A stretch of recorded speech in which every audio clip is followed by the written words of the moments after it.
দেখেন চক বাজারে সেরা বড় বাপের কোলায় গায়ে ঠোঙ্গা ভইরা ভইরা ভইরা নেন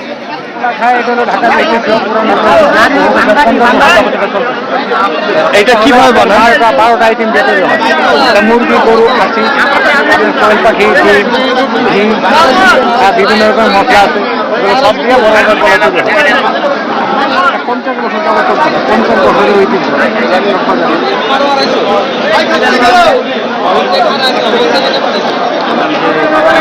চকবাজারে ভালো ইফতারি যেটা সেটা নিয়ে ফ্যামিলির সাথে করবো।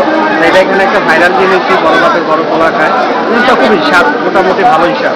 এই আপনি কি জানেন এটা রেসিপি কি দিয়ে এটা বানানো হয়? এটা যতটুকু আমি জানি খাসির মাংস, কিছু মশলা আছে, হালকা পাতলা কিছু মুরগি আছে, এই জাতীয় জিনিস দিয়ে এটা বানানো হয়। এটার দাম কেমন? এটা বিভিন্ন দামে আপনি নিতে পারবেন, চাইলে 50 টাকারও নিতে পারবেন, চাইলে 100 টাকারও নিতে পারবেন, আর 500 টাকারও নিতে পারবেন। স্বাদটা কেমন আপনার? স্বাদটা অনেকটা দেখা যায় ওই যে খাসির মাংসটা মুড়ি ভর্তা মাখালে যেরকম একটা স্বাদ লাগে, ওই স্বাদটাই, আর আদার্স কোনো স্বাদ না।